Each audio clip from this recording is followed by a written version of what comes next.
Hello friends, welcome back to our channel. How are you all? Hope so you are doing well. So today we are going to discuss some important English questions which are important for the Bihar Civil Code PN exam and other SSC exams. So चलिए करते हैं video को start. First question है आपका choose the correct spelled word.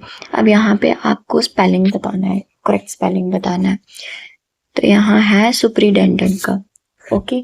तो आपको इसको कैसे याद रखना है, इसमें क्या है, सबसे पहले सुपर आएगा, वेट, पहले सुपर आएगा, उसके बाद इन आएगा, इन के बाद 10 आएगा, 10 के बाद डेंट आएगा, ओके।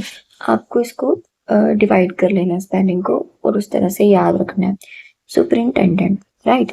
तो this is the correct spelling of superintendent. तो इसका मतलब होता है कि कोई ऐसा पर्सन जो किसी ऑर्गेनाइजेशन को या किसी डिपार्टमेंट के कामों को मैनेज करता है या कंट्रोल करता है, राइट।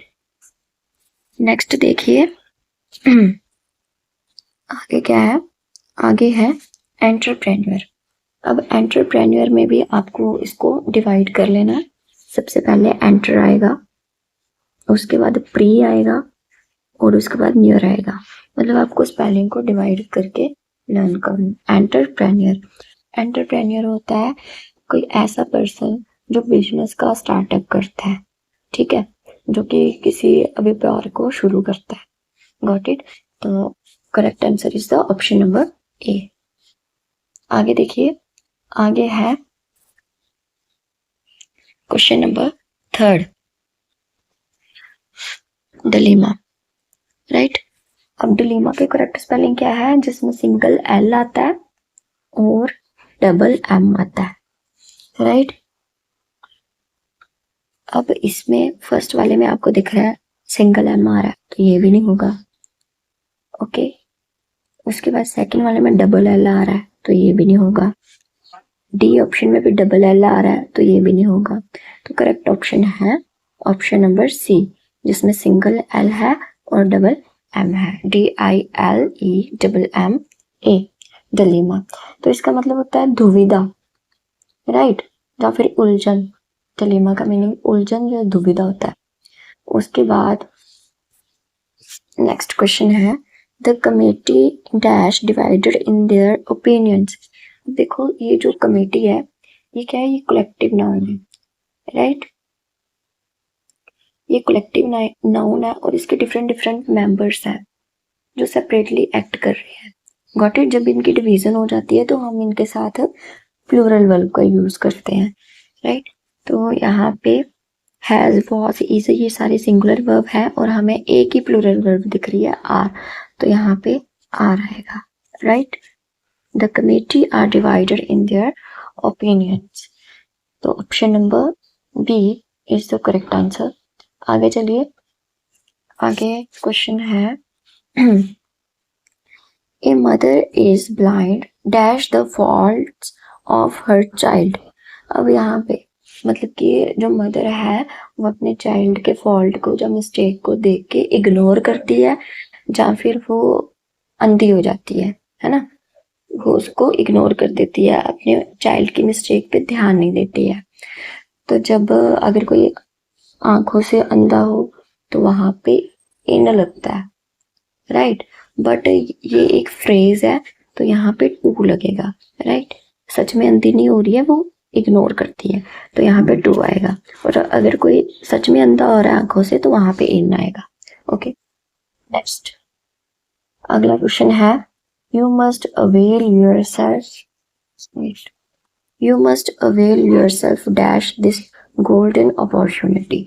अब यहाँ पे अवेल योरसेल्फ है, आपको कहीं भी योरसेल्फ दिख जाए या हिमसेल्फ दिख जाए, इन सभी के साथ हम ऑफ का यूज करते हैं, राइट। तो यहाँ पे आएगा you must avail yourself of this golden opportunity. So option number C is the correct answer, right? आगे देखिए, आगे क्या है, question number 7, synonym of enigmatic word. Okay, so synonym मतलब कि हमें समानार्थक सेम मीनिंग वाला वर्ड जो है उसको चूज करना, राइट। तो एनिग्मेटिक का मतलब होता है मिस्टीरियस, मतलब जिसको समझना बहुत मुश्किल हो, जो रहस्यमय हो, उसको बोलते हैं एनिग्मेटिक, राइट। अब क्लियर तो इसका ऑपोजिट आ गया, क्लियर नहीं हो सकता, सिंपल भी नहीं हो सकता, एंग्री भी नहीं हो सकता। तो mysterious is the correct answer of question number 7, option number B, right. आगे देखिए, आगे क्या है। क्वेश्चन नंबर 8 है सिनोनिम ऑफ इंटोलेंट। अब इंटोलेंट का मतलब होता है कि जो काम नहीं करता, जो बड़ा ज्यादा लेजी है ना, जो काम नहीं करना चाहता, उसको बोलते हैं इंडोलेंट। तो आपको यहाँ पे हार्ड वर्किंग दिख रहा है, ये इसका ऑपोजिट हो जाएगा ब्रिलियंट। ब्रिलियंट भी इसका ऑपोजिट हो जाएगा, मतलब जो होशियार है उसको बोलते हैं ब्रिलियंट। तो यहाँ पे लेजी जो आपको दिख रहा है, ये इसका इंडोलेंट के साथ मैच हो रहा है। इंडोलेंट का मतलब भी लेजी होता है, जो काम नहीं करना चाहता, और लेजी का मीनिंग भी वही है, आलसी, राइट। तो correct answer is option number B. आगे देखिए, आगे क्या है। एंटोनिम ऑफ वर्ड जीनत। जीनत का मतलब है जो कि हाईएस्ट पॉइंट होता है किसी चीज का, पीक, मतलब कि हाईएस्ट पॉइंट। अब आपको ऑप्शन में टॉप दिख रहा है, टॉप भी मतलब हाईएस्ट पॉइंट, पीक भी हाईएस्ट पॉइंट। उसके बाद नेक्स्ट वाला है नेडियर। नेडियर का मतलब होता है मतलब कि लोएस्ट पॉइंट, तो ये इसका ऑपोजिट होगा। जीनत का मतलब हाईएस्ट पॉइंट, और नेटियर का मतलब होता है lowest point. So this is the correct option, option number C. Got it. Heaven का मतलब स्वर्ग, ये तो उल्टा ही हो गया इसके, इसका कभी मैच ही नहीं कर रहा है इन सभी के साथ। Okay, so option number C is the correct answer of question number 9। आगे देखिए, हाँ, antonym of word fickle. Fickle का मतलब है जो कंटिन्यूसली चेंज हो रहा है, जो एक जगह टिक के नहीं रह रहा है, जो चेंज होता रहता है, चेंज होता रहता है, उसको बोलते हैं फिकल। और हमें इसका ऑपोजिट बताना है, राइट। तो ऑपोजिट, चेंजेबल और फिकल, इन दोनों का मीनिंग सेम हो गया, तो ऑप्शन बी नहीं हो सकता। वीक का मतलब है कमजोर, ये भी नहीं हो सकता। फुलिश का मतलब होता है मूर्ख, ये भी नहीं हो सकता। कांस्टेंट का मीनिंग है मतलब जो एक जगह पे फिक्स रहता है, तो फिकल हो गया चेंज होने वाला, इसका उल्टा हो गया fix, constant. Okay, so opposite of fickle is option number A, constant. आगे देखिए, meaning of the item to chew the curd. अब इसका मतलब होता है कि जैसे काऊ है, जब बफेलो है, वो क्या करती है, पहले वो खाना निगल जाती है, निगलने के बाद वो अपने स्टमक से वापस मुंह में लाती है, फिर वो अच्छे से उसको चबाती है, चबाती रहती है, चबाती रहती है, उसको बोलते हैं जुगाली करना, curd. To chew the curd मतलब जुगाली करना। लेकिन इसका मतलब क्या है, गहराई से सोचना। Option number B is the correct answer of this question, to ponder over something, मतलब किसी चीज को गहराई से सोचना। गॉसिप, गप्पे लगाना, टू वेस्ट टाइम, ये भी नहीं होगा। टू ईट स्लोली, ये भी नहीं होगा, right. To ponder over something मतलब गहराई से सोचना। उसके बाद आगे है question number 12, meaning of the item a wild goose chase. मतलब कि गूस मतलब कि बतख, बतख का पीछा करना, राइट। लेकिन इस आइटम का मीनिंग क्या होगा, इसका मतलब है कि किसी यूजलेस, मतलब कि बेकार की खोज करते रहना, बेकार का सर्च करते रहना। ओके, मतलब बेकार की मेहनत करना, यूजलेस सर्च करना। ओके, सो इसका मीनिंग आ गया अ फ्यूटाइल और यूजलेस सर्च, मतलब बेकार की खोज करते रहना।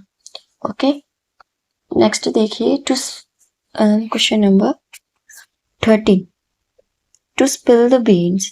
टू स्पिल द बीन्स का मतलब होता है कि किसी राज को खोल देना, right. To reveal a secret. तो option number B is the correct answer of question number 13। Okay, उसके बाद आगे देखो, आगे क्या है। One word substitution, a person who knows many languages. अब इसमें आपको दिया है लिंग्विस्टिक, मतलब जो लैंग्वेज का एक्सपर्ट है, बट ज़रूरी नहीं है कि वो मैनी लैंग्वेजेस में एक्सपर्ट हो सकता है वो किसी एक लैंग्वेज में एक्सपर्ट हो, तो ये नहीं आएगा। उसके बाद है ट्रांसलेटर। ट्रांसलेटर का मतलब होता है कि जो अनुवाद करता है, ट्रांसलेट करता है। बाईलिंगुअल होता है जिसको दो भाषाएं आती हैं, बाई का मतलब होता है टू, तो ये भी नहीं आएगा। उसके बाद है polyglot, option number B. Polyglot होता है कि ऐसा पर्सन जिसको बहुत सारी लैंग्वेजेस का नॉलेज है, उसको बोलते हैं polyglot. So this is the correct answer of this question. आगे देखिए नेक्स्ट क्या है, वन वर्ड सब्स्टिट्यूशन। हाँ, एक्सट्रीम फियर ऑफ कन्फाइंड और स्मॉल प्लेसेस, मतलब कि जो बंद जगह होती है, जब कम जगह होती है, छोटी जगह होती है, उनके डर को क्या बोला जाता है? हाइड्रोफोबिया में आ जाएगा, जिसको पानी का डर होता है, राइट, तो ये नहीं आएगा। उसके बाद एक्रोफोबिया होता है जिसको ऊंचाई, हाइट से डर लगता है, ये भी नहीं आएगा। ऑप्शन नंबर डी जीनोफोबिया होता है जिसको फॉरेन लोगों से, मतलब कि जहाँ कोई स्ट्रेंजर वगैरह हो गया उनसे डर लगता है, तो जीनोफोबिया भी नहीं आएगा। उसके बाद है option number C claustrophobia. Claustrophobia का मतलब होता है बंद जगहों का डर या फिर छोटी जगहों का डर। सो this is the correct answer of question number 15। आगे देखिए, आगे क्या है, a hand writing that can not B read. ऐसी हैंड राइटिंग जिसको पढ़ा ना जा सके, है ना। तो इसमें ऑप्शंस दे रखे हैं। सबसे पहला है इलिजिबल। इलिजिबल का मतलब होता है कि जो पढ़ा ना जा सके, जो अस्पष्ट हो। सो this is the correct answer. Next है, इनके मीनिंग भी आपको पता होने चाहिए, जैसे एलिजिबल। एलिजिबल का मतलब होता है जो, मतलब कि किसी चीज के लिए सूटेबल हो, राइट, मतलब कि जो किसी चीज को क्वालिफाई कर जाए उसको बोलते हैं एलिजिबल। ओके। उसके बाद है इनफैलिबल। इनफैलिबल का मतलब होता है कि जो कभी गलत ना करे, उसको बोलते हैं इनफैलिबल। उसके बाद है इनविजिबल। इनविजिबल का मतलब होता है कि जो हमें दिखाई ना दे, right, that can not be seen, उसको बोलते हैं इनविजिबल। उसके बाद if I dash a king I would make you my minister. अब यहाँ पे ये ना इमेजिनेशन कर रहा है कि अगर मैं राजा होता तो तुम्हें मैं मंत्री बनाता, राइट। तो जब भी कोई इमेजिनरी सेंटेंस आता है तो वहां पे हम यूज करते हैं वर का, राइट। तो option number C is the correct answer of this question. If I were a king I would make you my minister. Okay, चलिए नेक्स्ट देखिए।